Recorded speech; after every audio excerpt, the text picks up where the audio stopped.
morning, everyone. Welcome to part two of the book review for Excelsior, The Amazing Life of Stan Lee, one of my favorite books that I have here at home. So I'm gonna go straight to it and read you guys a chapter called Return to Wonderland. My parents had never owned a car, and I thought Mom would be thrilled. But she was so busy talking to Aunt Mitzi all during the ride that she never even mentioned the car as we drove around. It was like somebody hanging around the room while Super Bowl is on TV and not asking what the score is.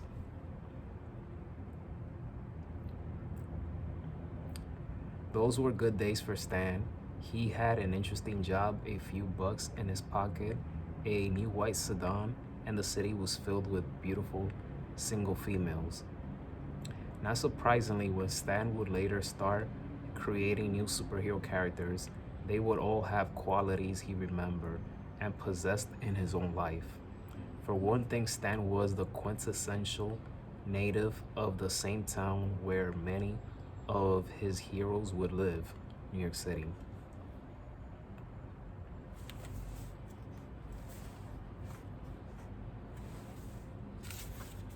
Alright, so I'm gonna fast forward a little bit, and this is a part where he had quite an interesting situation with an officer. So one day I hit up upon a sinister scheme. As soon as I saw a mounted policeman patrolling the bridle path, I tapped Red Man with my heels, urging him to gallop.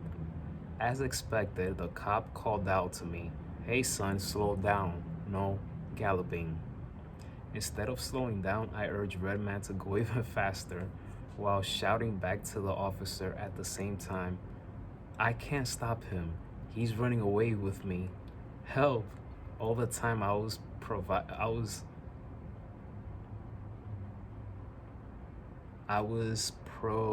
prodding the horse to make him go faster.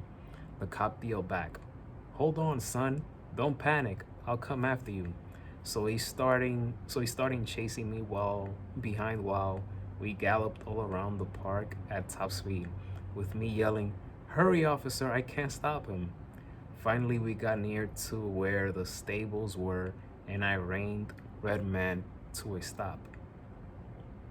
"Gee, officer, thanks a lot," I said as he came up beside me.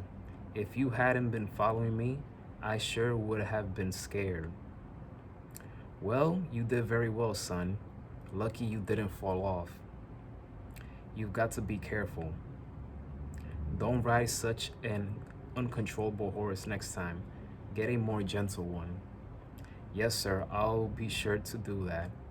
Thanks again, officer." A wave of the hand and he trotted off.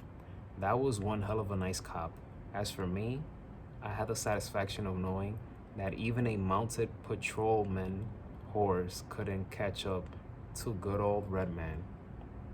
I guess that's about as close as I ever came to being a dedicated lawbreaker, and I only mention it now because I'm assuming the statute of limitations will protect me. I'm gonna fast forward to chapter 6, called Joni at First Sight, and this is about the story of him and his wife. His wife is a tremendous supporter, so Stanley was very lucky to have a wife like Joni by his side.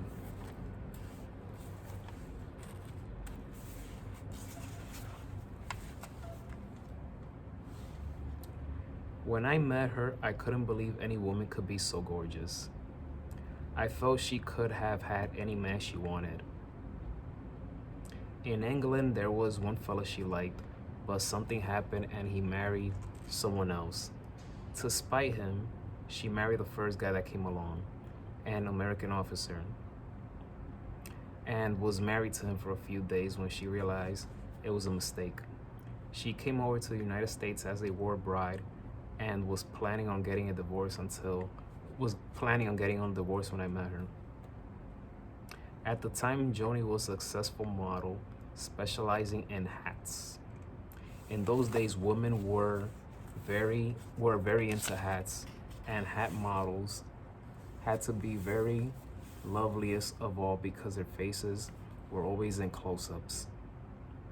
Joni was the agency's top model, and I met her quite by accident.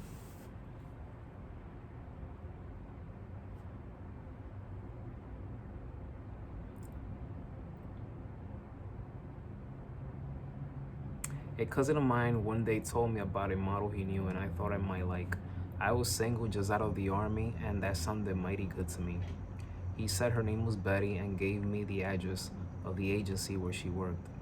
When I went there to meet her, a stunning, drop dead beautiful redhead opened the door. When she spoke, her voice, in a soft, sultry English accent, ran up and down my spine. Before I go any further, I've got to explain that I used to draw a lot when I was young, and if you're a guy and you're into drawing, chances are you'll draw pictures of pretty girls. Your idealized version of pretty girls. When that door opened, I was looking at the girl I had been drawing all those years. She wasn't the Betty I was supposed to meet at all. She was Joanne. I must have looked like a nut staring at her wide-eyed as she asked, "May I help you?" Those were the words she said, but what I heard in my spinning head was, "Here I am, the girl of your dreams. Don't let me get away."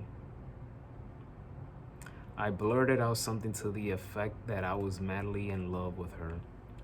She thought I was joking, and we spoke for a few minutes, and then a few minutes more, and then more. I never did get to meet Betty. When something is meant to be, then it will be. Anyway, to make a long story longer,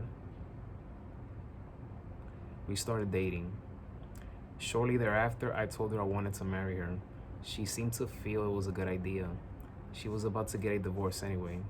Since there was only a 6-week wait for a divorce in Reno, that's where Joni went.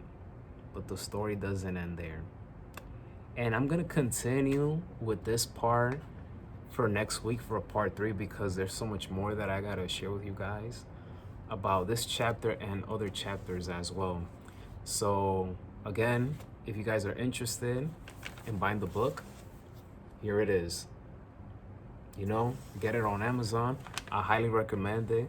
I gotta give shout out to the Founders Podcast because listening to an episode of this book is what really grabbed my attention. So if it wasn't for that podcast, I probably would have never found out about this amazing book. Love it.